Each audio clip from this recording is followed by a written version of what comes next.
nous vous informons que ce programme est déconseillé aux moins de 10 ans.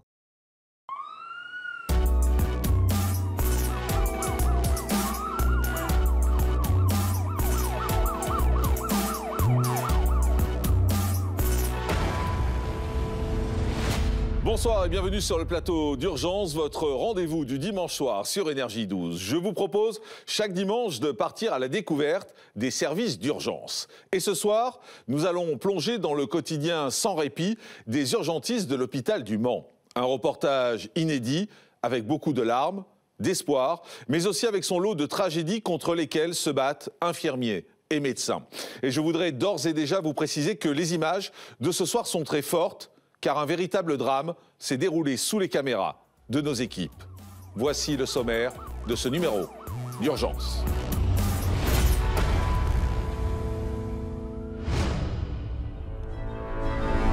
L'hôpital du Mans voit passer chaque année près de 100 000 patients, ce qui en fait l'une des structures les plus importantes de la région. On peut avoir de l'aide, les filles? Ouvrez vos yeux, là, madame. Ça va pas aller, madame, là. Sur les 100 000 interventions annuelles, 3 300 sont réalisées par le SMUR, structure mobile d'urgence et de réanimation. On arrête, allez, on masse. Appelés sur les cas extrêmement graves, ces hommes et ces femmes réalisent quotidiennement de véritables miracles. Monsieur, restez avec nous là. Mais parfois, même si on tente l'impossible, cela ne suffit pas. Allez, on choque. Chargé 200, c'est carte de choc. Alors, comment annoncer la terrible nouvelle aux proches, surtout quand il s'agit d'un ado? Vous avez fait tout ce que vous avez pu, vous lui avez donné toutes ses chances. Si son cœur avait une chance de repartir, il l'avait. Malheureusement, son cœur n'est pas reparti.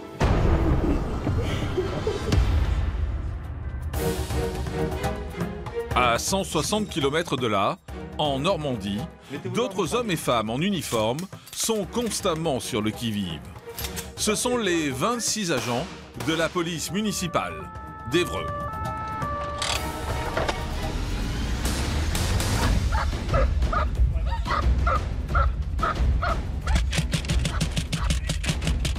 Mais c'est surtout la nuit tombée que leur rythme s'accélère de façon spectaculaire.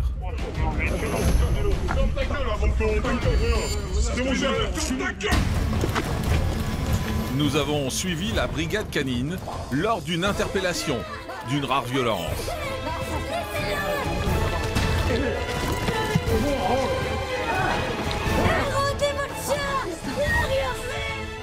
Entre stress, adrénaline et tension, plongé au cœur du quotidien hors norme des urgences du Mans et de la police municipale d'Évreux. Plus de 140 000 personnes vivent au Mans et un seul établissement public fait face à l'afflux de malades et de blessés, le centre hospitalier. Avec près de 100 000 passages aux urgences chaque année, l'hôpital est l'un des plus importants de la région, avec des pics pouvant aller jusqu'à plus de 240 patients par jour. Tentative de suicide, accident dû à l'alcool, fracture, les urgences sont débordées.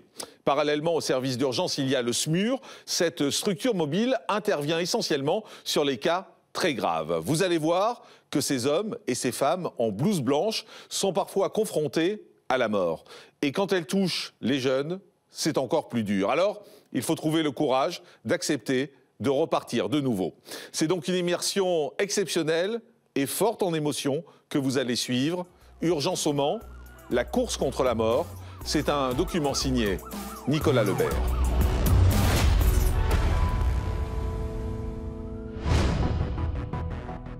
Nous sommes au Mans, dans la Sarthe. Aux urgences de l'un des plus importants hôpitaux de France.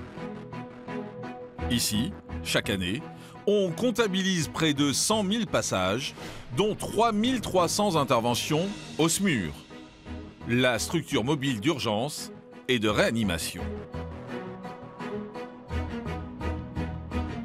Il est 10 h et Adrien, médecin, démarre son service.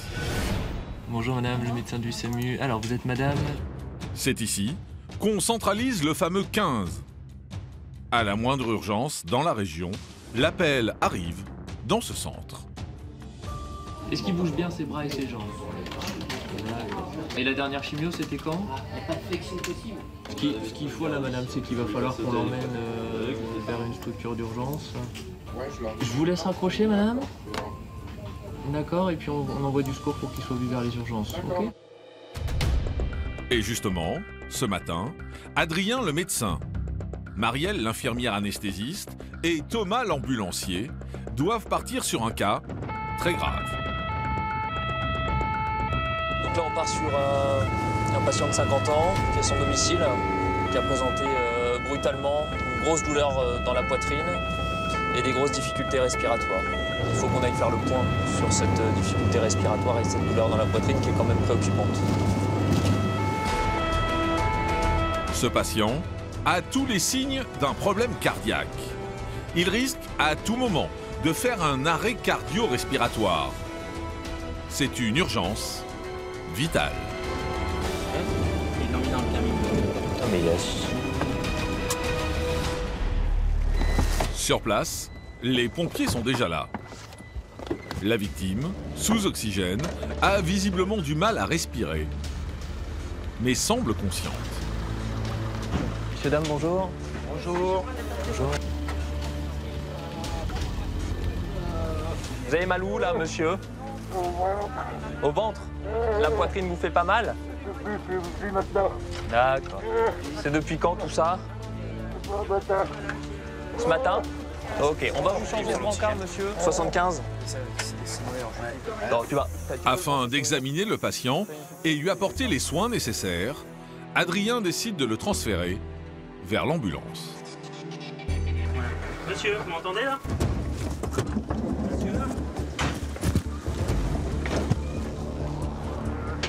Sors-le, dépêche-toi, mets-le chez nous. Relève tout de suite ta tête. Tout de suite, tout de suite. Vas-y, vas-y. La DNI tout de suite. Allez, on débute ça tout de suite. Attends. Pendant que l'équipe prodigue les soins d'urgence, Adrien tente de comprendre ce qui s'est passé auprès de l'épouse de la victime. Il a été à la toilette, il a été encore aux toilettes parce qu'il n'arrête pas de se vider.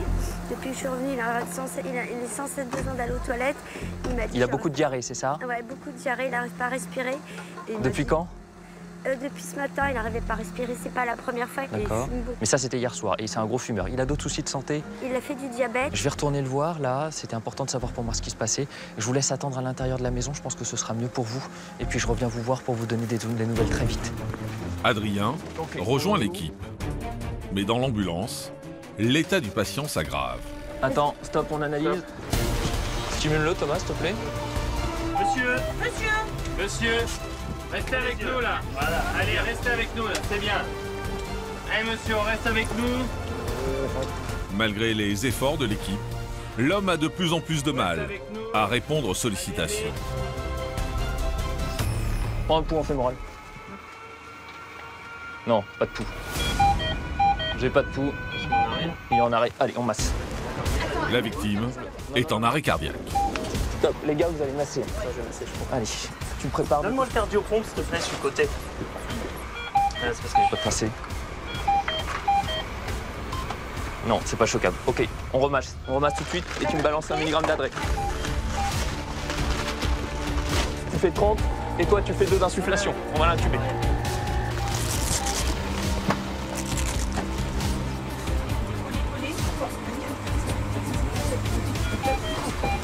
Non. Ouais, vas-y, masse. J'arrête de masser? Masse. Stop, on va faire une analyse de rythme. J'ai pas de pouls. c'est pas choquable, ok, on reprend. Donc 2 mg d'adré. Il n'y a pas de filtre. Marielle? Il y a la dame là. Est-ce que quelqu'un peut aller avec elle? Sa femme est dans le fond. Ouais, non, mais j'ai envoyé un pompier avec parce que. 100 par combien? Elle était là, la dame. 110 de fréquence. Ouais, mais le volume. Et le volume 400. Pendant que l'équipe des urgentistes continue sans relâche le massage cardiaque, Adrien, le médecin-chef, décide d'informer l'épouse de la victime de son état critique. Là, actuellement, la situation est très grave.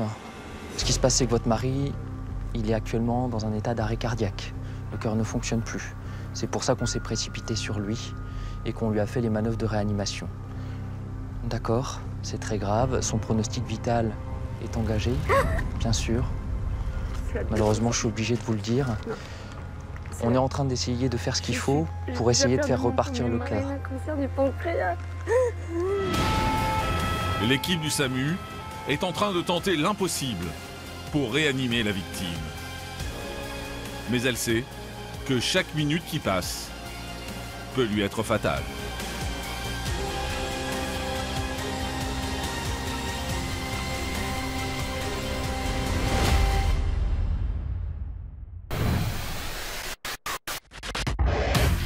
Au Mans, l'équipe du SMUR intervient sur un cas très grave. Un homme, victime d'infarctus, est en arrêt cardiaque depuis bientôt 10 minutes. Il y a quelqu'un qui peut prendre le relais? Ballon? Toutes les 6 secondes. Tu insuffles toutes les 6 secondes. Tu me donnes ta main. Je pense que c'est l'heure de l'adré. Hein. Vas-y, c'est bon. Stop. Arrêtez. Stop, on va faire une analyse de rythme. Masse pas, masse pas. Tu veux que je reprenne le relais, là? J'ai un pouls, j'ai un pouls, j'ai un pouls. J'ai un pouls. Les efforts des urgentistes n'ont pas été vains. Le cœur du patient se remet à battre. Donc récupération d'un rythme au bout de 10 minutes, 2 mg d'adré. Je vais lui mettre les coups de combo. Il est mort. Tu prépares quoi, le sédaté? Ouais. On va voir comment il se réveille. Je sors un d'adré juste au cas où il se remet en arrêt. Je te sors. Très bien. Je vais te mettre les coups de combo s'il se remet en arrêt pour choquer. Ouais, on se mettra les patchs. Ce qui m'embête, c'est la SAT là qui est vraiment pas terrible. Malgré une activité cardiaque, l'homme n'a toujours pas repris conscience. Sa situation reste critique. Et Adrien craint des lésions irréversibles. Il doit transporter la victime le plus vite possible à l'hôpital.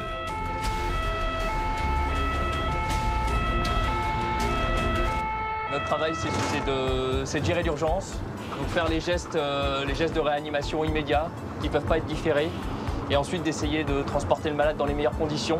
Et donc en ce qui concerne ce malade-là, c'était surtout rétablir le rythme cardiaque et protéger ses voies aériennes.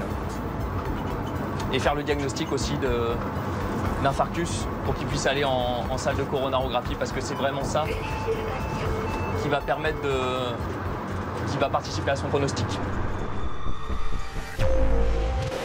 25 minutes plus tard, la victime, stabilisée, arrive en salle d'intervention. Et Adrien passe le relais. Donc il y a un no-flow de quelques secondes, low flow de 10 minutes au total, 2 mg d'adré, et il repart au bout de 10 minutes. J'ai eu des pupilles qui étaient de taille intermédiaire pendant toute la prise en charge. Sa femme, j'ai informé que c'était très grave, que le pronostic vital était engagé. Il y a son numéro qui est ici. L'homme va subir des examens plus poussés, puis il sera hospitalisé en réanimation. À la fin de notre tournage, son état restait instable.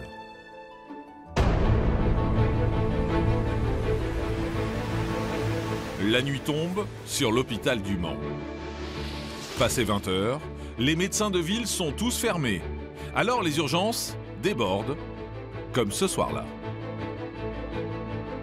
Et pour faire patienter tout ce monde, il y a Amandine, 35 ans, infirmière. Alors dites-moi, qu'est-ce qui vous arrive? C'est ma tête qui va pas. Qu'est-ce qui va pas au niveau? D'accord. Je sais pas. Je sais pas qu'est-ce que je fais là. Vous savez où on est? On est où là? Là, on est à l'hôpital. Ouais, d'où? Ben, du Mans. Ouais, on est quel jour aujourd'hui? Jeudi. De quel mois, de quelle année? Septembre. D'accord. De quelle année? 1900. Et dis-moi, Françoise. Ah non, elle a pas le droit. Elle a pas le droit, vous avez pas de joker. Elle va voir plus d'une trentaine de patients en un minimum de temps et déterminer l'urgence de chaque cas. Allez-y. 0,99, donc on est bien. 27 ans, je sais pas. Et là, on a de la psychiatrie qui arrive. Calme, j'espère. Prise de stupéfiants, comme ça. Et elle vient d'arriver. Je t'ai tout préparé. Merci. Elle vient pour vomissement depuis 19h30. C'était quoi, vomissement noirâtre, c'est pas ça? De leur abdos aussi. Et après, tout ça après le repas de ce soir. Je vais m'occuper de vous. On va y arriver. Je peux pas me décupler, c'est juste ça. Il n'y a pas de problème, je vais m'occuper de tout le monde, mais là, c'est un peu... Oh non, là, faut arrêter. Les urgences sont surchargées. Et pour Amandine, les visites se suivent et ne se ressemblent pas. On fait ça. Bah parce que vous êtes alcoolisé et que avec l'alcool, votre truc il risque de descendre. Donc je veux savoir à quel taux vous êtes. Comment? Pour que vous puissiez partir, c'est ça? Ah bah non, ça se passe pas comme ça. En plus, vous êtes cogné la tête, donc non, là il faut que vous voyiez un médecin. Elle est jeune, buvez pas trop. Pas bien. Le monsieur est alcoolisé, il a chuté de sa hauteur et il s'est fait un traumatisme crânien. Sans perte de connaissance, mais il faut qu'il soit vu par un médecin. Et il peut pas repartir comme ça, alcoolisé comme il est. Nous sommes à la veille du week-end, il est minuit passé et le nombre de patients fortement alcoolisés Hop, tenez. ne cesse de Regardez. croître. Le coton. Ah, en plus, il faut que je le garde. Ah bah oui, bah, c'est pour éviter que ça continue de Elle saigner. est très gentille, franchement. Je demande un truc là. Allez, venez vous Non, non. allonger là. Non, Oh là, attention, vous me donnez un coup là. non.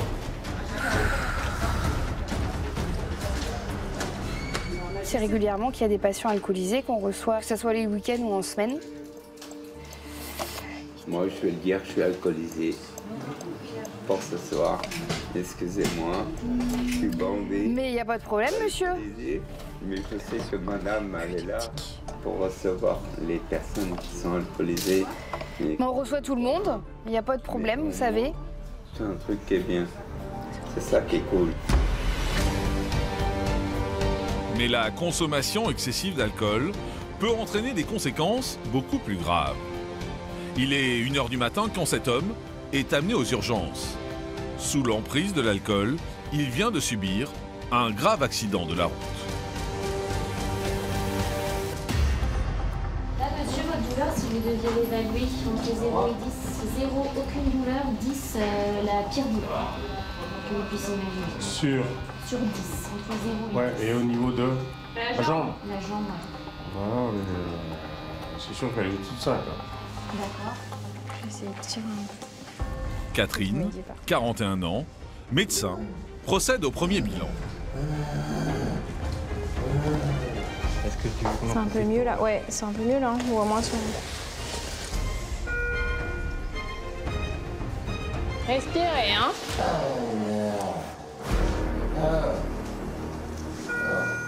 Là, la première chose qui saute aux yeux, c'est sa fracture de la jambe, ça c'est manifeste, mais c'est pas ça qui pourra mettre en jeu son pronostic vital, c'est le fait de ne pas passer à côté d'autre chose, quoi. Donc c'est pour ça qu'il doit avoir un scanner corps entier pour prendre le risque, c'est ça, c'est de passer à côté de quelque chose de grave. Cet homme dit avoir roulé plus de 8 heures avec 2 grammes d'alcool dans le sang, ce qui correspond à plus de 10 verres. Il est le seul impliqué dans son accident.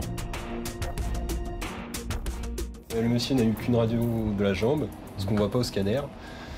Et du coup, le scanner plus la radio, ça va compléter de manière à avoir un bilan plutôt complet. Et savoir s'il n'y a pas une lésion quelconque sur monsieur, que ce soit fracture ou hémorragique. Après une analyse des résultats, le verdict tombe. Du coup, je vais vous montrer les radios de votre jambe. D'accord, elle est bien cassée, votre jambe. Vous voyez ou pas? Est-ce que vous voyez? Je vous rapproche? Ouais. Là, donc vous avez une fracture tibia péroné. Les deux os sont cassés et déplacés. Donc il va falloir vous opérer. Si on ne vous opère pas, ça ne reviendra jamais en place pour que vous puissiez remarcher. Vous serez opéré demain matin. D'accord? Et pour cette nuit, on va vous mettre un plâtre.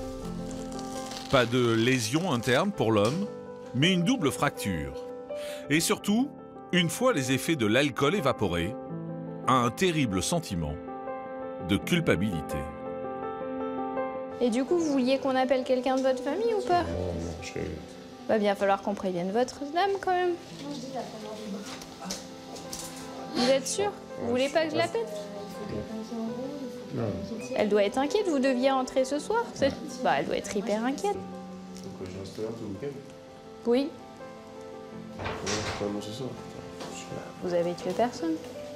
Grosse connerie que j'ai fait pour l'instant. Je peux pas marcher. Bah non, vous pouvez pas marcher, vous avez la jambe cassée parce que vous avez un accident de voiture, parce que vous avez bu.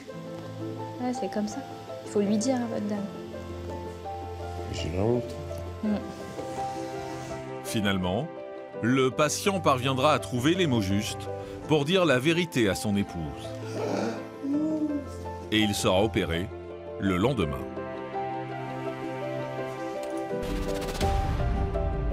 La nuit s'achève. Et il est 8 h le lendemain matin quand Mario, 32 ans, médecin, démarre son service. Et rapidement, il est appelé sur une urgence. Les informations qu'on a, c'est le départ sur un arrêt cardiaque pour un adolescent. On n'a aucune autre information. Voilà. On sait qu'il y avait un témoin sur place qui a débuté un massage cardiaque. C'est les seules informations qu'on a. Un adolescent serait entre la vie et la mort.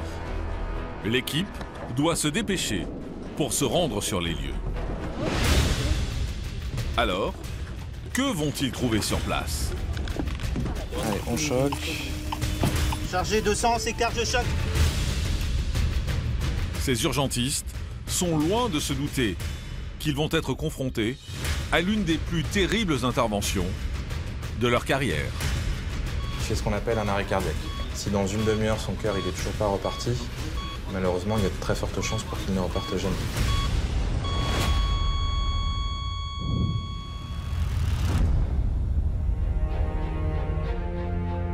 Au Mans, Mario, 32 ans, médecin, vient donc d'arriver sur un cas très grave. Un adolescent est en arrêt cardio-respiratoire. Les pompiers ont déjà démarré le massage cardiaque.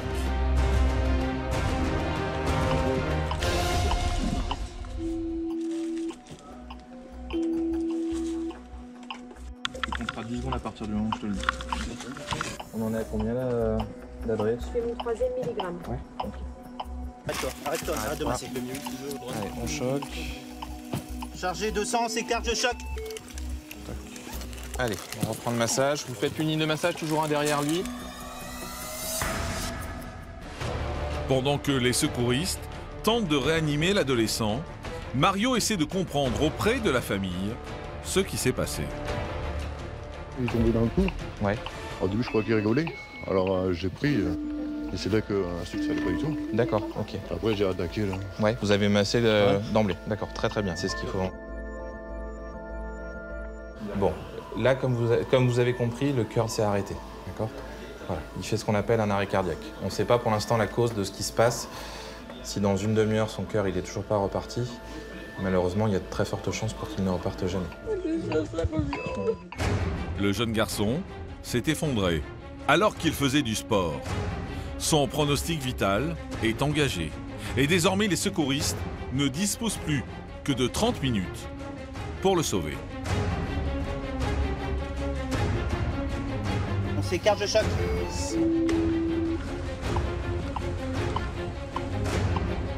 Continuez, puis je vous dis ça. Arrêtez. Vas-y. Choc. Ok, reprenez. Tu as combien on est de choc là? 8. C'est le 8e. 8e, 10 au total. Bon, on en est à 1 heure là, de l'arrêt calculé. Malgré tous les efforts des pompiers et des urgentistes, ils n'ont rien pu faire.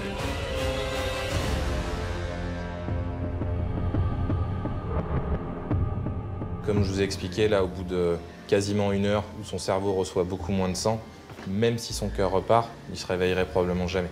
Là, il est dans le coma, là. Là, il est en arrêt cardio-respiratoire. Son cœur ne bat pas. Si son cœur repart... Ça vient pas de la nourriture Non, madame, ça ne vient pas de la nourriture. Ça vient de son cœur qui était probablement malade et qui a eu un problème. Vous avez fait tout ce que vous avez pu, vous lui avez donné toutes ses chances. Si son cœur avait une chance de repartir, il l'avait. Malheureusement, son cœur n'est pas reparti. Donc c'est fini, malheureusement. Il est décédé.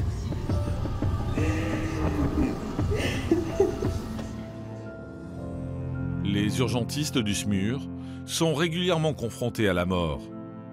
Mais à chaque fois, pour Mario, c'est un moment difficile.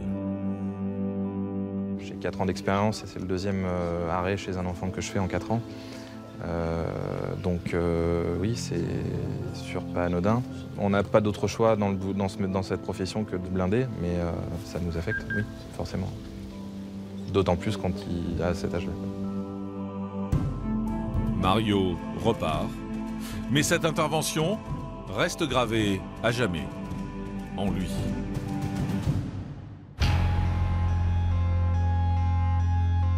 Pendant ce temps, aux urgences du Mans, une nouvelle patiente vient d'arriver. Vous avez quel âge? Ça doit me faire sans toi. D'accord. Je suis une infirmière, on va s'occuper de vous. Ah ben si, madame. D'accord. Qu'est-ce qui vous arrive? Je sais pas. Vous savez pas? Pourquoi on vous a emmené aux urgences? Pourquoi tu m'as emmené là? Oui. Mais je ne sais pas. Vous savez pas? On va regarder. Cette centenaire semble ne plus se souvenir pourquoi elle est là. Son état de santé inquiète Valérie, 42 ans, infirmière. Et elle tente de comprendre ce qui s'est passé en consultant sa fiche d'admission. Vous avez fait un malaise. Ah, j'ai fait un malaise. C'est ça qui m'éteint. C'est pour ça qu'on vous a emmené aux urgences. Vous savez, j'ai du mal à entendre. Hein. Bah oui. Madame. Oui, j'ai... On va parler plus fort. Les oreilles. Elles n'ont un coup les oreilles. La dame a fait un malaise dans sa maison de retraite et a perdu connaissance. Elle semble désorientée. On va vous déshabiller un petit peu pour que le médecin vous ausculte. Ah oui, mais c'est son affaire, oui. Ah oui. Quelques minutes plus tard, Benjamin, 39 ans, médecin, arrive. Vous avez eu mal quelque part ce matin ou ce midi? Non. Non? Vous vous êtes senti malade? Je ne sais pas, moi, je ne me rappelle pas avoir eu quelque chose. Il fait quelques tests à la patiente afin de déterminer s'il n'y a pas de séquelles suite au malaise. On va essayer de voir si vous arrivez à lever les jambes. Okay, c'est pas mal, on va essayer de la tenir en l'air. Et on va essayer de tenir l'autre aussi. Pliez, vous pouvez plier les genoux. Fermez les yeux. Fermez les yeux, allez-y.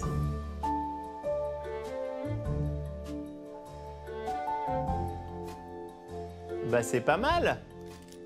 C'est très bien. Après quelques examens, la patiente n'a finalement rien de grave. Et elle va regagner son EHPAD le jour même. La nuit tombe sur l'hôpital du Mans. Et avec elle, une toute autre catégorie de patients arrive aux urgences. Cette dame de 52 ans, par exemple, vient d'être amenée par les pompiers après une tentative de suicide. Est-ce que vous m'entendez? Ouvrez vos yeux. Je suis l'infirmière. Ouvrez vos yeux, s'il vous plaît. On vient de vous installer en salle là, pour voir le médecin.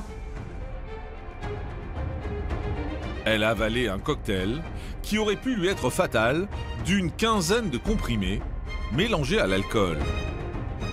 Et elle ne répond plus aux sollicitations de l'équipe médicale. Je pince le bout du doigt, madame. Alors Tiffaine, l'infirmière, tente de la réveiller en exerçant une forte pression sur son doigt avec le manche des ciseaux. Je suis où? Vous êtes à l'hôpital, là. Vous êtes aux urgences, je suis l'infirmière. l'hôpital tout. Vous êtes à l'hôpital du Mans.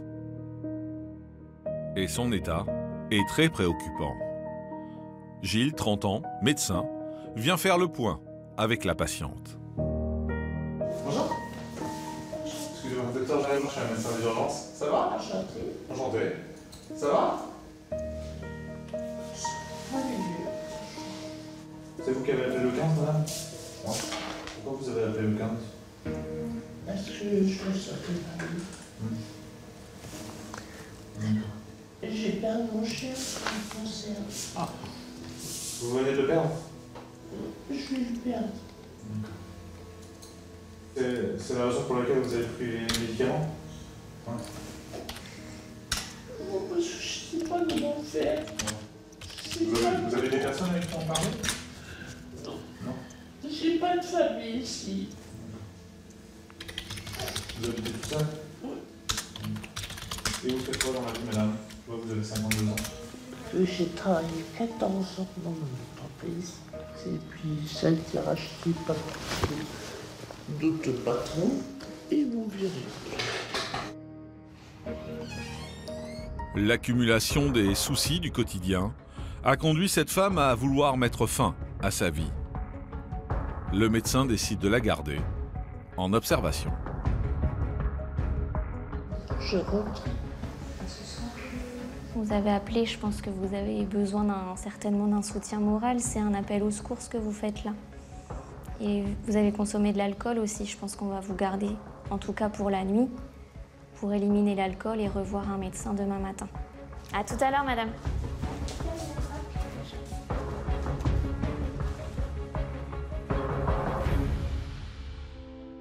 En France, il y a un mort par suicide toutes les 40 minutes.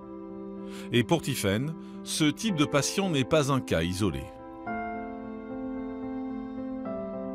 Minimum une personne par nuit dans ce cas de figure qui essaye de mettre fin à ses jours de quelque façon que ce soit, effectivement, mais oui, ça arrive quand même assez régulièrement. On essaye de les faire verbaliser, de savoir qu'est-ce qui a fait que... Oui. Qu'est-ce qui s'est passé, madame, là? Vous avez les barrières de mise? Oui, elle est passée par-dessus. Allez, essayez de vous rassurer. Allez, on va essayer de se relever, madame. Vous avez mal, On va essayer de se relever, madame. 1, 2, 1. La patiente ne souhaite pas rester à l'hôpital. En voulant se lever pour partir, elle a lourdement chuté à cause de la forte dose de médicaments qu'elle a ingurgité. Tiffaine décide donc de l'emmener dans un autre service pour la nuit. Faudra appeler mes collègues, madame, si vous voulez vous lever, par contre. Elle est tombée une fois et elle a failli tomber une deuxième fois parce qu'elle a pris des médicaments et... Bah ouais, mais... Est-ce que vous voulez manger quelque chose, madame, avant de vous coucher? Oui, parce que j'ai rien mangé. Eh ben, on va peut-être plutôt vous installer sur la chaise à côté, on va vous ramener quelque chose. Ouais? La patiente semble aller mieux et retrouve même l'appétit. De quoi rassurer Tiffaine. Bah, c'est normal. Et prenez soin de vous, en tout cas. Et faites pas de bêtises à vous lever toute seule. Vous faites pas plus de mal. Allez, bon courage, bonne nuit. C'est mes collègues qui prennent le relais, du coup, et qui vont s'occuper d'elle pour le reste de la nuit. On peut avoir de l'aide, les filles?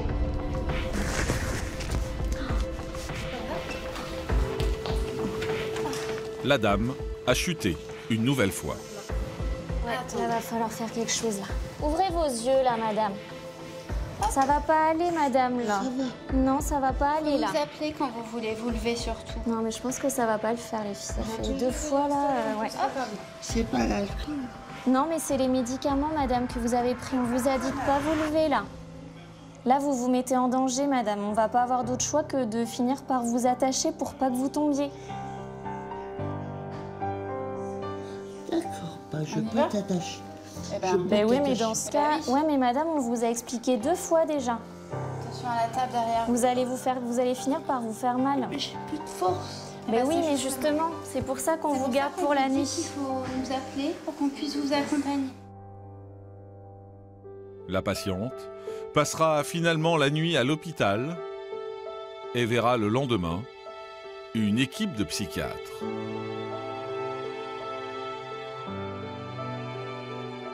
Pendant ce temps, au SMUR, Karl, infirmier anesthésiste et de garde. Et il sait qu'à tout moment, il peut être appelé sur une intervention. Ma collègue vient d'intervention. Je suis en train de reconditionner sa caisse de matériel avec les médicaments, les seringues qui nous permettent de prendre en charge les victimes sur site. À peine a-t-il le temps de finir son inventaire qu'il faut déjà partir.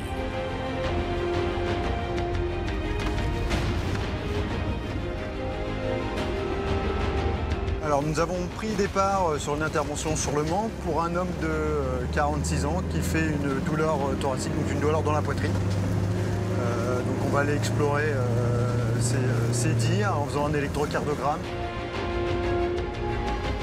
Une douleur thoracique est l'un des premiers signes d'infarctus. Karl le sait, sur ce type d'intervention, il faut faire vite. Alors, à quel cas l'équipe médicale va-t-elle devoir faire face? L'homme est-il en train de faire un infarctus? Et vous allez voir que les urgentistes vont devoir aller très vite s'ils veulent sauver cet homme.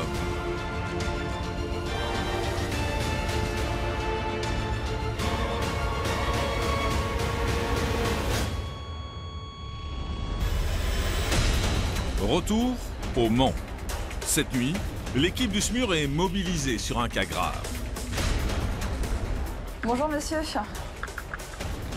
suis le médecin du SAMU. Cet homme de 46 ans se plaint de fortes douleurs thoraciques. Vous avez encore mal dans la poitrine à ce moment-là? D'accord. C'est grand, continuel. D'accord. Depuis combien de temps? Oh bah ça, une bonne heure. J'ai déjà eu un pic. Ouais. Ah, je prends votre bras, monsieur. Un gros pic que j'ai eu. Ouais. Ça s'est calmé, mais ça a duré au moins 10 minutes, un quart d'heure. Puis là, c'est revenu. D'accord. C'est la première fois que ça vous arrive? Ouais. Vous avez des soucis de santé? Non, pas de cholestérol, pas de diabète, pas de tension? Le médecin craint que cet homme ait un début d'infarctus. Quand j'appuie... Je vous fais mal quand j'appuie? Ouais, j'ai mal. Pour connaître l'état réel du patient, il faut vérifier l'état de son cœur. Alors, monsieur, on va faire l'électrocardiogramme. Vous restez, posez le bras. Posez les deux bras le long du corps. Les deux jambes, allongez-les. Allongez les jambes, allez-y, voilà. Vous restez bien comme ça, immobile, vous ne parlez pas. Vous respirez tranquillement, fermez les yeux. On lance l'enregistrement. Et quelques minutes plus tard, le verdict tombe. Les premiers électrocardiogrammes, ils sont normaux. Donc c'est rassurant. Ouais. Ce qu'on craint à chaque fois, c'est l'infarctus. Là, il n'y a pas de stigmate, en tout cas, pour l'instant, sur l'électrocardiogramme. Le risque d'infarctus est donc écarté. Allez, prenez une grande inspiration, on y va tranquille. Super. Mais l'homme continue à ressentir une forte douleur à la poitrine, malgré l'injection de morphine. Ça s'améliore tranquillement, monsieur Caillou? Là, votre douleur? Toujours à 4, d'accord. Je vous referai un peu de morphine juste avant qu'on vous mobilise au moment de l'arrivée des ambulanciers, de façon à ce qu'on puisse le faire dans de bonnes conditions pour vous, pour pas que vous soyez trop douloureux. D'accord? L'équipe médicale décide donc d'amener ce patient aux urgences afin de comprendre les raisons de son mal-être. Il faut quand même aller sur l'hôpital, explorer cette douleur, parce qu'on n'a pas l'origine. Et pour l'instant, là, on n'a pas d'explication.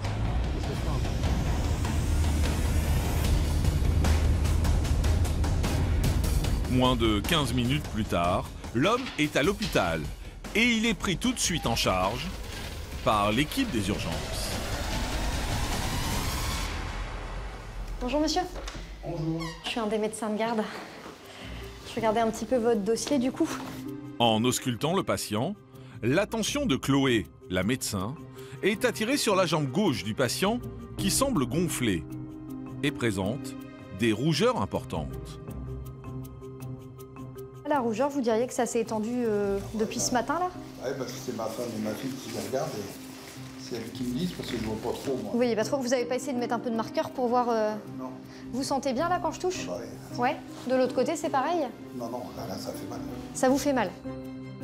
Là, moi, du coup, ma première hypothèse, c'est une embolie pulmonaire. C'est-à-dire que c'est un caillot qui se forme dans les artères pulmonaires, qui expliquerait à la fois la douleur et sa grosse jambe rouge, s'il a fait une phlébite là, il y a 48 heures. Ça peut être grave. Donc il faut qu'on sache un petit peu ce qui se passe. Il faut faire le scanner rapidement pour être sûr qu'il ne fasse pas une embolie. Du coup, monsieur, c'est juste une échographie de débrouillage. Je voudrais regarder un petit peu vos veines. Si je vois rien, ça ne veut pas dire qu'il n'y a rien. L'homme serait donc en urgence vitale. Ça fait peur. Bah, moi, j'ai pensé tout de suite à une crise cardiaque. De toute façon, dès que j'ai vu ça, j'ai appelé ma femme, qu'on appelle tout de suite. Voilà, quoi. Bon, moi, je ne sais pas ce qui m'a fait ça non plus, quoi. Savoir ce que j'ai exactement, on verra bien. Je reviens tout de suite. Chloé doit agir dans les plus brefs délais.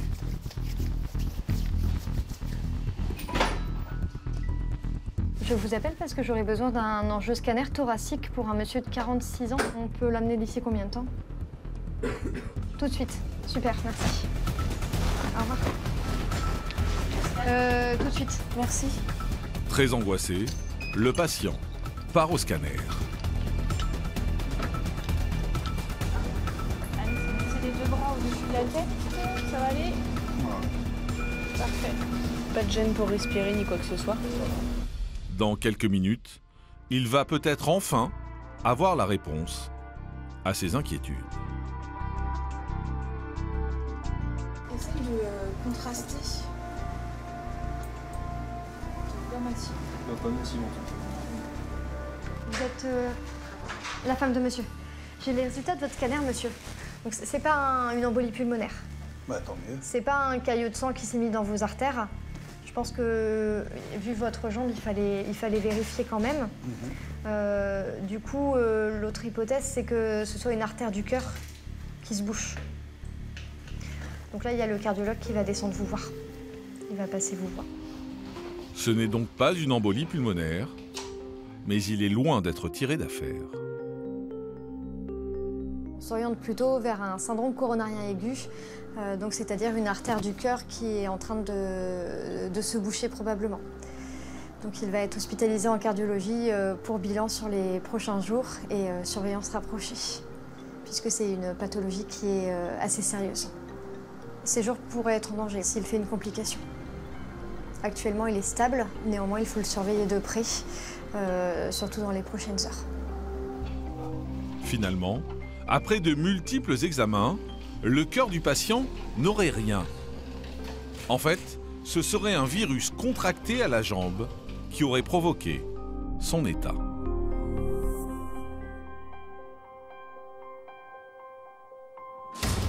Le lendemain, il est 7h30 du matin et une fois de plus, les urgences ne désemplissent pas. Et pour venir en aide à tous ces patients, un duo d'infirmiers prend son service.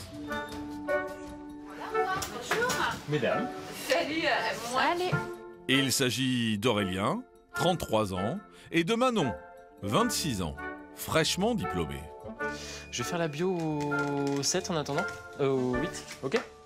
Leur premier patient de la journée est un octogénaire, victime d'une violente chute dans sa maison de retraite.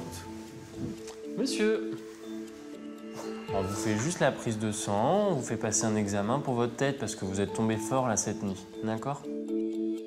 L'homme présente de nombreuses plaies au visage. Mais ce n'est pas ce qui inquiète l'infirmier. Bon.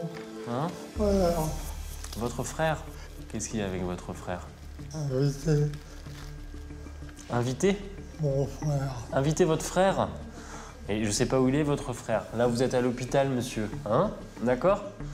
Vous allez retourner à la maison après qu'on vous ait fait le scanner, d'accord? L'examen pour votre tête, d'accord? Ça marche? Non? Non. Vous voulez pas rentrer? Je veux rester encore. Vous voulez rester encore ici avec nous?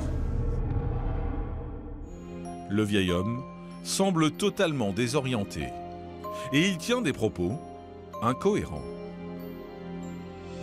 Ai-je le droit de tuer mon frère? Le droit de tuer votre frère? Mais qu'est-ce que vous me dites, monsieur, là? Pourquoi vous me dites ça? Ils sont pas responsables. Qui n'est pas responsable? Bon. Je vais nettoyer un petit peu votre visage, monsieur, hein? D'accord? Ne partez pas. Je pars pas, monsieur, je reste ici, je suis avec vous. Enfin, au mieux, hein, au mieux. Aurélien est désemparé face à cette situation. Ouais, il est à côté de ses pompes, le pauvre. Puis il a l'air vraiment angoissé en Je plus. sais pas ce qu'il nous raconte avec son frère. Malheureusement, ici, c'est des situations répétées. Des personnes qui ont des troubles du comportement, qui vont chuter. Ça, c'est...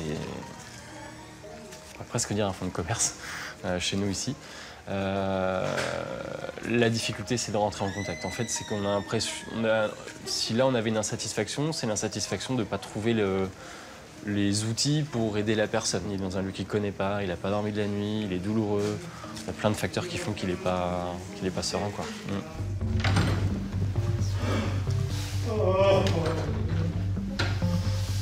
Hop, allez, bougez pas. On nettoie un petit peu là, hein, d'accord? Ouais, il faudra bien nettoyer alors. Ouais, fermez les yeux. Fermez les yeux. Voilà, super. Pourtant, avec de la douceur et de la patience, l'infirmier va réussir à entrer en contact avec le vieil homme. Regardez-moi. Ok. Voilà. Pour lui soigner ses plaies et l'apaiser un peu. Je vais éteindre la lumière, monsieur, pour que vous puissiez vous reposer. Ok? Hein? Ouais. Je laisse la porte un petit peu ouverte, comme ça, si vous avez besoin, vous m'appelez et je vous entends. D'accord? On fait comme ça? Ouais? Ok. Allez, à tout à l'heure, monsieur. Ça va? Ça va aller mieux pour vous, là. Hein? D'accord? Et super. Allez, à tout à l'heure, monsieur. À tout à l'heure, monsieur.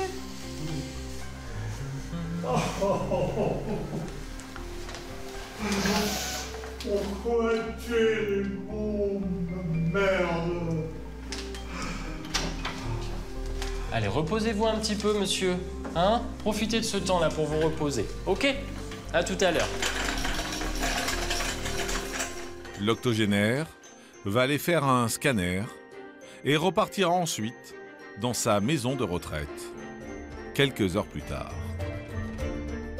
Aurélien et Manon, eux, reprennent du service. Je prends votre température dans l'oreille. D'autres patients les attendent déjà. Vous avez mal quelque part là actuellement? À la tête? À tout à l'heure, s'il y a besoin, faut pas hésiter, monsieur. Hein? À tout à l'heure. Mario, Adrien, Catherine, Amandine ou encore Aurélien ont choisi de vouer leur vie aux autres et malgré les conditions de travail difficiles, les gardent de 24 heures. La rencontre régulière avec la mort, ils ont décidé d'être là, tous les jours, toutes les nuits. Ce sont les héros de notre quotidien.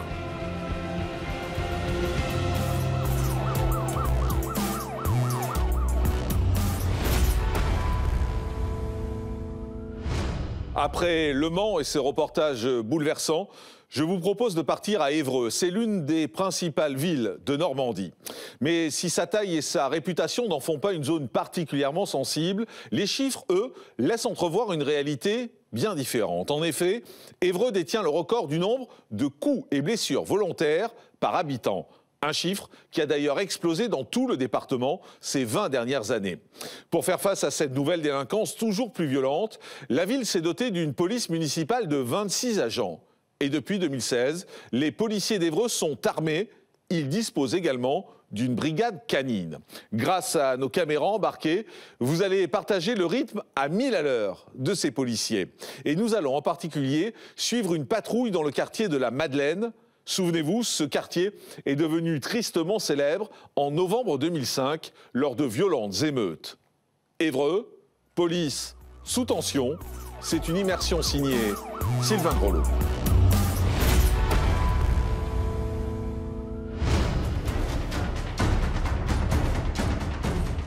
Nous sommes à Évreux, commune du département de l'Eure, située en Normandie, à une centaine de kilomètres de Paris. Voici la brigade canine de la police municipale.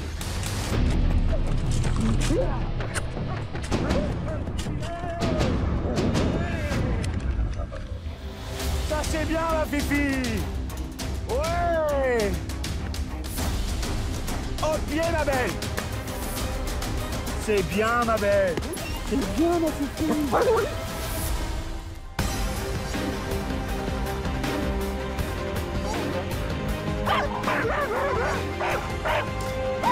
Allez maintenant. Ouais, c'est bien.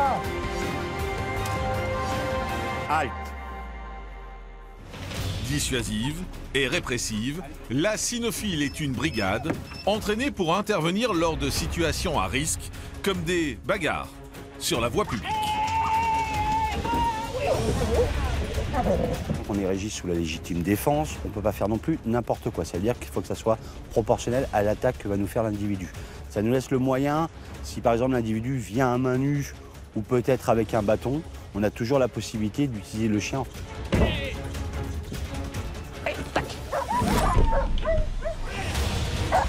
Voilà. Lâche la manchette. Hein. L'individu a été neutralisé, hop, il n'y a plus besoin à ce que le chien soit dans le cordon, il faut que ça s'arrête tout de suite. Jacques Addy est un berger malinois. Il a 5 ans. Et rien qu'à la force de son attaque, il peut mettre un homme à terre.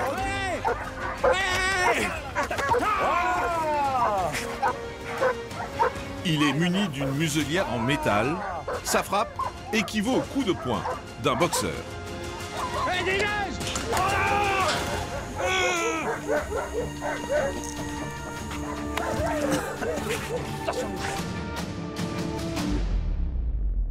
Si ces entraînements hebdomadaires paraissent spectaculaires, les interventions auxquelles doivent faire face quotidiennement les policiers ne le sont pas moins. Et c'est encore plus vrai la nuit. La peur est existante, heureusement d'ailleurs. C'est comme ça qu'on peut effectuer notre métier correctement. S'il n'y a pas de peur, on ne peut pas voir le danger. On ne peut pas analyser le danger. La peur nous permet de voir le danger. Nous sommes vendredi soir et les policiers démarrent leur service. Un message du centre de vidéoprotection de la ville vient de les alerter. Les 200, 300 et 400 arrière. Donc vous allez vous diriger au niveau de la place.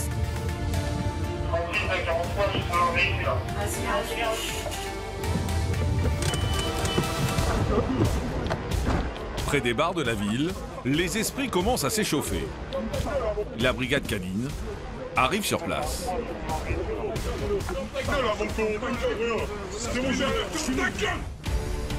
Près d'un bar, un homme aurait violenté sa compagne. Ses amis l'ont sorti et essaient de le calmer. Mon chef, ferme ta gueule! Ouais, chef, ferme ta gueule! Avant que... Ferme ta gueule!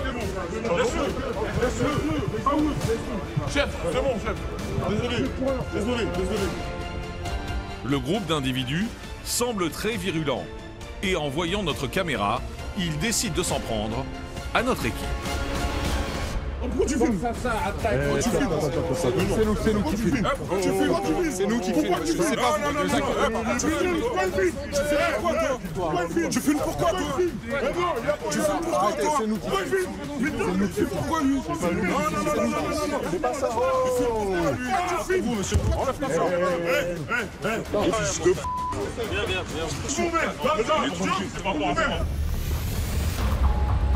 Viens. Calme-toi. La brigade arrive à calmer les tensions, quand soudain, un des policiers leur donne une information primordiale. Non, parce que tu sais quoi, il y a un mec qui me voit, il dit vous n'avez pas le bon, il est reparti taper sur la gonzesse. En effet, profitant de la confusion générale, l'homme qui aurait agressé sa compagne serait parti régler ses comptes avec elle un peu plus loin. La brigade se lance à la recherche du suspect.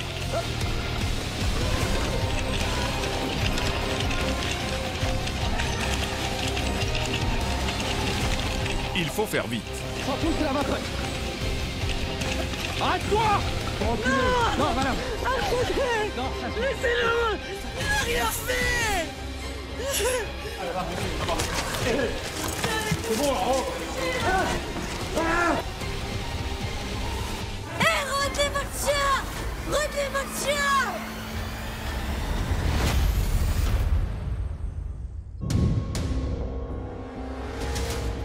À Évreux, les policiers municipaux sont à la recherche d'un homme qui aurait eu des gestes violents envers sa compagne.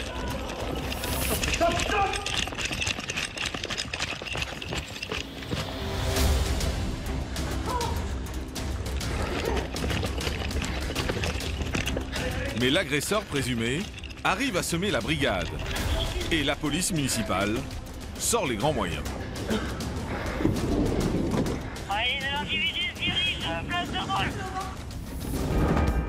Le centre de vidéoprotection, à l'aide de ses 44 caméras, décide alors de passer la ville au peigne fin. J'ai perdu le visuel sur l'individu, il est entre l'agence de voyage et le café de l'heure sous le porche. C'est derrière nous. Face à cette situation qui pourrait être dangereuse, la brigade décide de sortir le chien, Jacadi.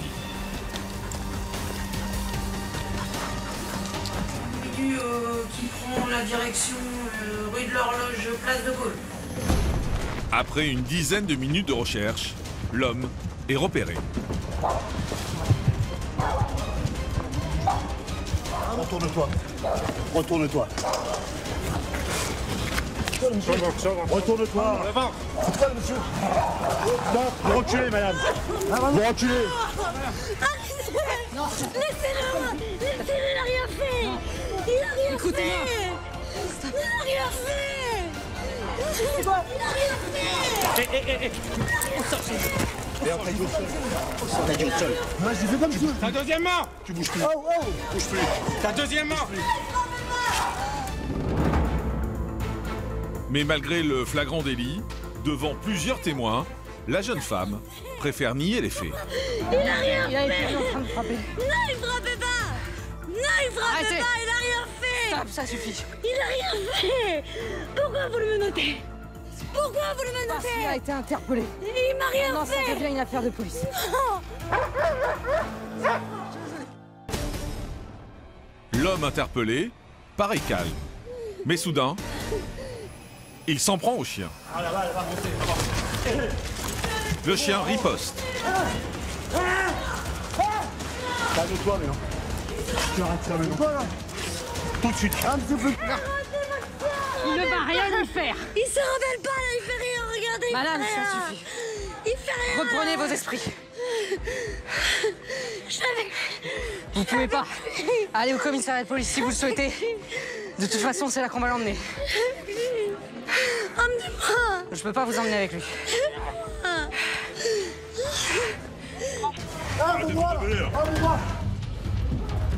L'homme est mis en garde à vue. Il passera la nuit en cellule. Ouais, on envoie un individu à pour Ouais, TV4, c'est bien reçu. Eh, tu bouges pas par contre, garçon, sur la tête. Resté sur place, sa compagne reprend doucement ses esprits. Je suis désolée, mais je voulais pas vous... Mais... Il a rien C'est pas fait. grave. Il a rien fait. L'interpellation est obligatoire. Je peux y aller là, au commissariat. Vous pouvez déjà... Ils vont l'emmener là-bas déjà. Déjà, vous pouvez rejoindre vos amis. Ensuite... Ensuite, il sera amené là-bas. D'accord. Merci. Pour la brigade, l'intervention est terminée. Il a fait son taf. Donc il est là pour éviter à ce que les agents prennent des coups. C'est un agent à part entière. Il a aidé à l'interpellation d'individus. Donc voilà. Donc là on était en cas de légitime défense, utilisation de la muselière de frappe.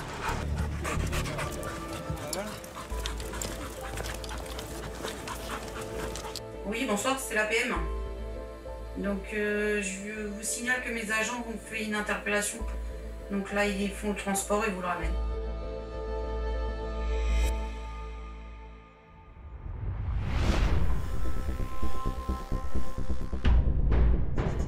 Après une courte nuit, l'équipe est déjà de retour. Et aujourd'hui, comme toutes les semaines, c'est séance de tir. En 2014, la municipalité a en effet décidé de rénover en profondeur sa police. Les effectifs ont été renforcés. Mettez vos armes en service. Et depuis 2 ans, le pistolet semi-automatique est venu compléter l'équipement des fonctionnaires de la ville. Nous sommes en fait les primo-intervenants sur les actions de voie publique. Le terrorisme a changé le mode de fonctionnement des polices, parce que maintenant on sait que les terroristes attaquent de manière aléatoire avec différents moyens. Ça peut être du cutter, comme ça peut aller jusqu'au couteau, ça peut être partir à l'arme de poing, et notamment la Kalachnikov, tout en sachant que les polices municipales occupent le terrain un peu plus que nos collègues de gendarmerie et de police nationale. Parce que quand tu sors, là l'exercice c'était 2 tirs. Reconnus comme 3e force de police, ces agents savent qu'ils peuvent y laisser leur vie. On est plus au contact de la population, donc la réaction doit être adaptée et analysée le plus rapidement possible avec la connaissance des textes juridiques et les méthodes d'intervention. Ok, vous remettez des cibles neuves. Storm, 42 ans, est l'une des 8 femmes du poste de police d'Évreux. Et aujourd'hui, c'est elle qui se rend sur la première mission de la journée.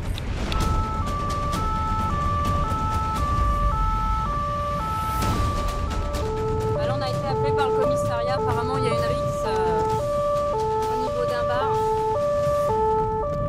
Donc, on se rend immédiatement sur les lieux. Bleu.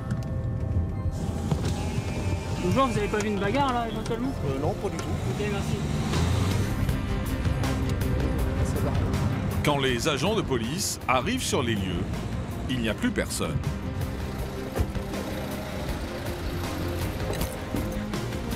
On nous a appelé pour une bagarre devant chez toi? Seul témoin de la scène, ce gérant du bar. Regrettement là, le véhicule a été pris à partie. D'accord. Du coup, le véhicule a pris des coups par rapport au vélo. Ouais. Le mec est sorti, il a aligné, il est reparti. Ils sont partis en quelle direction, celle-ci? Ils sont montés sur la haut, sur la gauche, et le vélo, il a fait le tour ici pour trouver le véhicule. Et il est remonté direction le poste. Bon, allez, bon courage. Sur la route, en face de ce bar, une altercation a eu lieu entre un conducteur et un homme à vélo. Et quelques mètres plus loin, les policiers retrouvent les victimes présumées. Cela, bonjour. Le tout début de l'altercation, c'était le motif en fait, c'était quoi? Je lui ai demandé de se pousser, quoi, parce qu'il gênait déjà plusieurs voitures depuis un certain moment. C'est vrai qu'il avait tendance à zigzaguer, donc moi je l'ai aperçu, j'ai dit à mon mari fais attention, on s'est déporté, il a commencé tout de suite à nous agresser en disant je sais pas comment ça se prononce. Et puis on s'est arrêté au feu là, juste là. Comment il s'est énervé, enfin moi je lui ai dit attendez, vous n'avez pas à rouler dans le milieu de la route quoi. D'accord. Je lui ai mis un petit coup de klaxon et puis il me dit ouais, enfin voilà, il a commencé à gueuler. Je me suis arrêté, il me dit ouais, qu'est-ce qu'il y a comme problème? Il a déjà mis un coup de poing dans le rétroviseur de la voiture. Après j'ai essayé de le calmer parce que voilà, il s'emportait un petit peu. Et puis bon, c'est vrai qu'on en est venu aux mains, je l'ai mis sur le côté. D'accord. Et puis après il a tapé sur le capot de la voiture. Bonjour. Ok. Et après il est parti en vélo vers quelle direction? Direction du poste là. Ouais. D'accord, on va faire des recherches, on va voir. D'après ce conducteur et son épouse, l'homme à vélo sous l'emprise de l'alcool a eu un comportement dangereux sur la route et s'est montré agressif vis-à-vis d'eux. Il est urgent pour la brigade d'interpeller l'individu dans les plus brefs délais. L'individu en cause serait en vélo avec un vélo jaune, donc origine maghrébine, à peu près 50 ans, habite tout de noir vêtu en jogging. Grâce aux témoins sur place, la police dispose d'un descriptif de l'agresseur présumé. Toutes les unités sont désormais mobilisées. Il a pris la fuite direction rue de la Rochette et avenue du Maréchal Foch, sans plus de précision. 5 minutes plus tard, c'est la brigade canine en patrouille qui aperçoit un homme qui correspond à l'avis de recherche. Si, c'est lui, c'est sûr.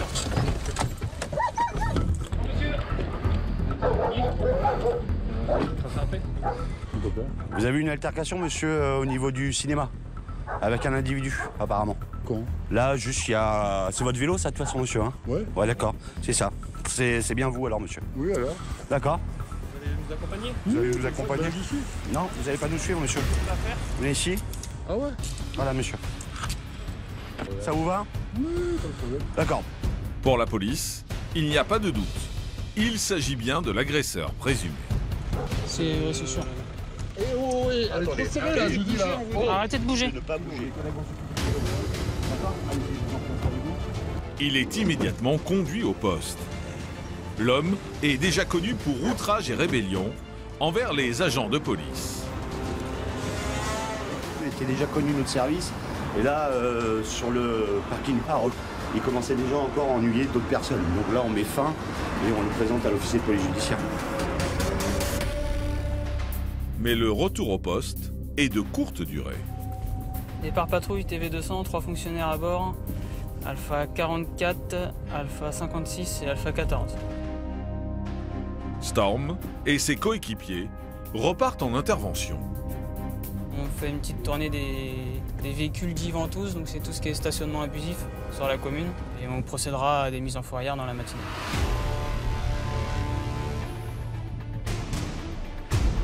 Pour cela, direction le quartier de la Madeleine.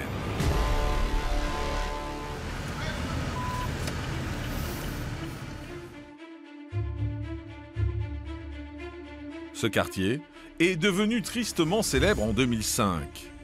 Évreux a alors été secoué par de violentes émeutes suite au décès de 2 adolescents. Les jeunes des quartiers s'en sont alors pris aux forces de l'ordre. Commerces saccagés, voitures brûlées, agents blessés, la ville était devenue une zone de risque. C'était il y a bientôt 15 ans.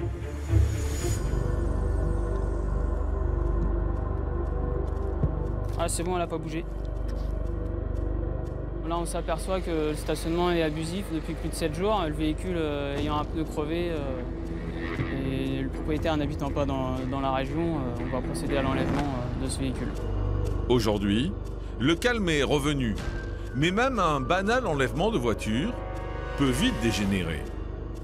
Pour garantir la sécurité des agents, les maîtres chiens font des patrouilles dans le quartier.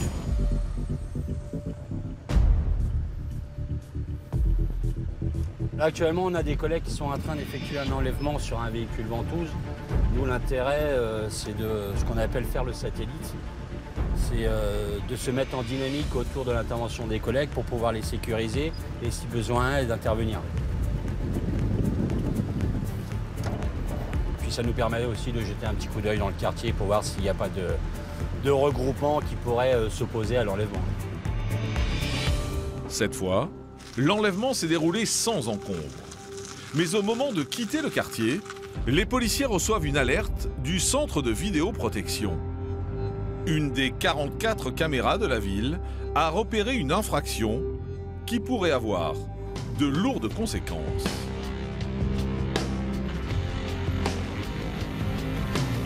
Consommation de stupéfiants en cours. Taz et la montagne se rendent immédiatement sur les lieux. Là, l'intérêt, c'est qu'on puisse arriver le plus discrètement possible pour qu'on puisse constater le délit, en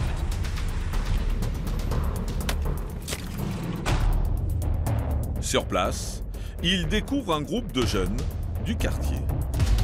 Vous pouvez couper la musique, s'il vous plaît, monsieur? Monsieur, vous pouvez couper la musique, s'il vous plaît? L'homme que les caméras ont repéré en train de consommer des stupéfiants est celui qui se tient debout. Et les policiers l'emmènent à l'écart du groupe. savez que c'est un délit, monsieur. Voilà, vous avez été filmé par les caméras de la ville, monsieur. D'accord? Donc pour l'instant, je vais vous demander de vider votre sacoche, s'il vous plaît. Je vous demande de vider votre sacoche, monsieur. Vaut mieux que ça se passe bien, que ça commence à... Soyez conciliant alors, monsieur. Tu me demandes l'adresse? Je vous demande votre adresse. S'il vous plaît. Je vais me la donner verbalement, monsieur. On ne se connaît pas, on se vous voit par respect. Les faits, c'est que vous consommez du cannabis, voilà, c'est tout. Je suspecte rien d'autre, monsieur, je constate les faits, tout simplement. Les policiers ont comme seul élément le flagrant délit de consommation de stupéfiants, attesté par les caméras de la ville. Mais le jeune homme va faire des révélations surprenantes. Bon, vous connaissez un petit peu, si vous êtes consommateur, monsieur, vous connaissez la procédure. Ah, vous êtes connu des services de police? J'ai arrêté tout ça, je travaille maintenant. Je suis sorti de prison, je suis pas recherché. Vous savez, j'ai des jugements, je paye mes amendes. J'en doute pas, monsieur. Je suis un vendeur, signé, il n'y a pas d'argent, il n'y a rien. C'est la galère totale. L'homme affirme avoir déjà eu des condamnations et serait même connu des services de police. La nouvelle de l'interpellation se répand très vite et des renforts arrivent sur les lieux.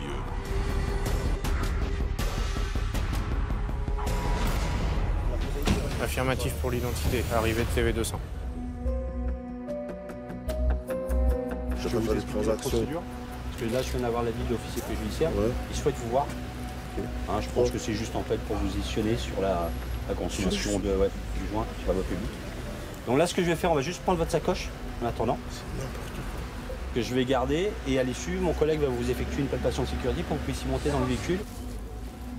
Là, c'est quoi? Téléphone? Vous pouvez le sortir, vous avez la possibilité de le sortir. C'est quoi? Feuille à rouler? Payez-vous, s'il vous plaît, pour votre sécurité. L'homme sera finalement conduit au commissariat de police nationale. Il aura un rappel à la loi et sera auditionné.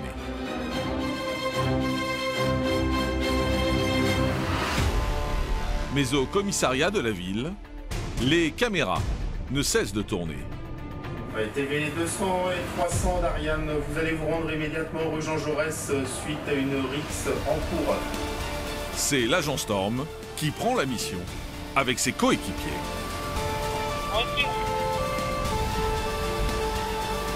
En arrivant, les policiers trouvent un homme allongé au sol. Alors, que s'est-il passé dans cette rue? Qui est cet homme? Monsieur? Monsieur?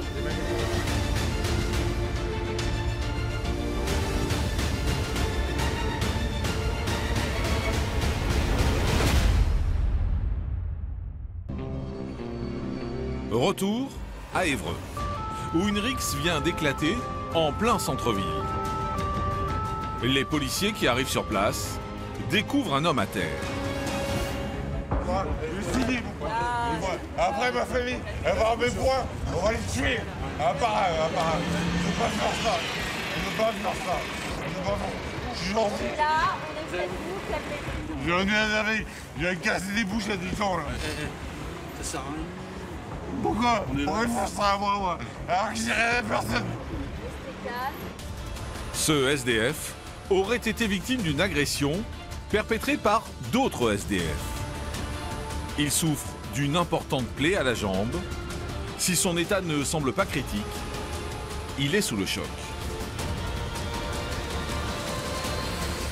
Pourquoi ils font ça? Pourquoi ils font ça? Pourquoi ils mettent? Pourquoi ils mettent la coupe? Mais non, vous êtes pas de camp. Vous êtes pas de camp. Pendant que Storm et Cédric essaient de calmer la victime, d'autres agents vont interroger les agresseurs présumés. Je l'emmène soit en dégraissement, soit je l'emmène à la mort. Vous êtes concerné dans l'histoire? Quoi? Vous êtes concerné, vous connaissez la personne? Ouais. Vous êtes sûr? C'est un blaireau, il s'appelle Philippe, je sais pas quoi là. D'accord. Il y a des histoires entre lui et lui qui est là-bas. À la casquette. Si, avec lui là-bas. Avec toi, non. Mais avec lui, à la casquette, ils se sont battus. Tu m'as déjà vu mourir? Toi, non. Bah non, toi, non, justement. J'ai la boutique à côté, après, moi, je les connais. Ça marche. Mais l'histoire, c'est avec celui à la casquette et lui. Ce commerçant a été témoin de la rixe. Après, moi, je l'ai vu, j'ai mis mettre une grosse claque, toc, et l'autre, il est tombé, mais il lui a pas mis un coup de poing. Il a mis une claque, et après, moi, je suis retourné à l'agence parce que j'avais un client, et j'ai entendu qu'après, ils étaient encore en train de se bagarrer. Donc après, je sais pas trop ce qui s'est passé encore après. En fait, c'est une dispute entre 4 SDF fortement alcoolisés qui est à l'origine de la bagarre. L'un est au sol, 2 autres sur les lieux, et le 4e est introuvable. On passe ton flingue, je le finis. Non. On arrête les âneries. Non, je le finis un coup de latte. Non, on arrête les bêtises. On a un branlé de monter en prison. C'est pour une raison. C'est pour une raison. Si cet homme profère des menaces et semble très agressif dans ses propos, il est pourtant mis hors de cause par les témoins de la scène. C'est son ami, cet homme à la casquette, qui aurait violenté la victime. Ouais, c'est des marginaux qu'on connaît, hein, avec qui il y a déjà des antécédents pour ivresse, petite bagarre entre eux, des choses comme ça, mais ils peuvent vite devenir agressifs quand les niveaux sont pleins, quoi. Donc, on va se méfier, on va rester sur le qui-vive. Parce que là, il est en train de tourner autour, chercher tout le monde. L'agent de police décide alors d'aller voir l'homme à la casquette pour avoir sa version des faits. Monsieur, s'il vous plaît. Bonjour. Bonjour. Vous avez vu ce qui s'est passé là? Bah oui, j'arrivais comme ça, l'autre il est arrivé. Le blanc là, grand là, toxico, je sais pas quoi, sa mère la p***. Il est venu m'agresser. Je me suis réfugié dans le magasin. Après il est tombé là, comme une merde. Ouais. Et les gens, bah, ils l'ont poussé. Là. Vous lui avez mis des coups ou pas? Non. Non? Pour taper? Il y a juste une fois, je l'ai pris, il s'est amené sur moi, je l'ai pris, je l'ai... Vous l'avez poussé? D'accord. Je fais ça. Ça marche. Il a tombé sur le capot, il est tombé, il s'est relevé. D'accord. L'homme nie les faits. Pourtant, la victime est formelle. La fils de p*** qui m'a fait ça, je vais le tuer. La fille m'a fait des histoires. Quand je reviens un bouteille, je vais le tuer, je vais le saigner. Calmez-vous, calmez-vous, là, Attends, je m'enlève. Restez calme. Non, vous êtes bien là, vous êtes bien. Ils vont intervenir, ils vont s'occuper de vous. Voilà, vous êtes bien là. Enfin, le gérant du magasin, c'est celui avec la casquette Fox qui a porté les coups. Ah d'accord. Donc, le pire, c'est qu'il restait juste à côté. Si les pompiers pouvaient se speeder un petit peu, on pourrait le choper assez vite. Ah d'accord, est-ce qu'on avait une description? Ah, salut. Les pompiers vont venir là. Ok, vous allez être calme avec eux? S'ils décident de vous emmener, vous allez les suivre à l'hôpital? Ouais. Pour voir ce que vous avez à votre jambe? Ok, ça marche. On peut tarder. Quelques instants plus tard, les pompiers arrivent et prennent en charge la victime. Une victime bien décidée à faire inculper son agresseur. Monsieur, vous voulez déposer plainte contre la personne qui vous a porté un coup? Ouais. Ouais? Ouais. Ok. Mais impossible pour cet homme de faire un dépôt de plainte dans l'immédiat. Sa plainte, elle est irrecevable dans tous les cas. Donc, on est face à un problème judiciaire parce qu'il y a eu une altercation entre 2 personnes. Il y a un blessé dans le lot. Sauf que pour pouvoir interpeller la personne, il faut qu'il y ait un dépôt de plainte. Seulement comme les 2 sont alcoolisés, les plaintes ne sont pas recevables. Le blessé devra attendre de dégriser avant de pouvoir faire sa déposition. Et sans dépôt de plainte, l'agresseur présumé reste libre. Bah, on laisse partir les intéressés. Puis si jamais il y a un problème ou que l'officier de police judiciaire veut l'entendre, il sera à nouveau convoqué. On a les adresses, on a les noms, les prénoms, donc la justice à rebours, on va dire. C'est bon pour nous? C'est bon pour nous. Cette histoire restera donc sans suite. La police s'apprête donc à reprendre la route quand soudain, un homme les interpelle. Monsieur, bonjour. Oh, très bien, merci. Un autre SDF semble inconscient sur un banc. Monsieur? Monsieur, bonjour.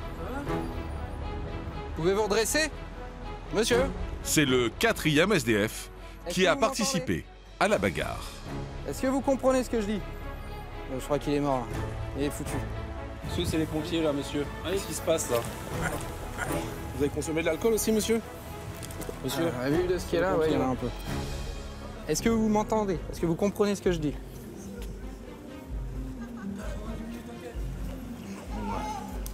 Vous avez mal quelque part, monsieur, là? L'homme est au plus mal et il semble proche du coma éthylique. Son pronostic vital est peut-être engagé. Problème, il n'y a plus de place disponible dans le camion des pompiers. Les pompiers ne le transportent pas? Non. SAMU, c'est la police nationale, donc IPM, ça va être votre sort. Bah ouais. Qui le prend? Les policiers décident donc de l'emmener eux-mêmes à l'hôpital. Là-bas, il sera placé sous assistance respiratoire.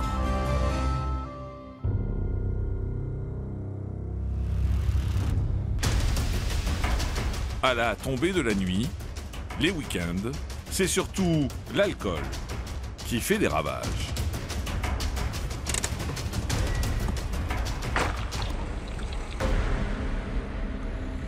Bonjour monsieur, il y a un problème? Bah je sais pas, on était appelés. Qu'est-ce qui se passe? On a été appelés monsieur. Qu'est-ce qui se passe exactement? Ça va toi. Hein? Ça va toi.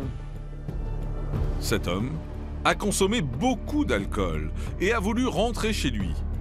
Mais il ne trouve plus ses clés.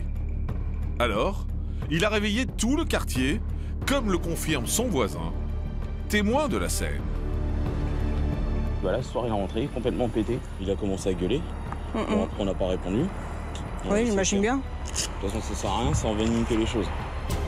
Pour ne pas entrer en conflit avec cet homme, les voisins ont prévenu immédiatement la police. Mais soudain, son fils arrive, lui aussi, sur place. Vous êtes le fils, si je me trompe pas, on s'est déjà vu. Qu'est-ce qui se passe exactement? Non, je suis arrivé, moi je suis parti vite fait... Attendez, restez là.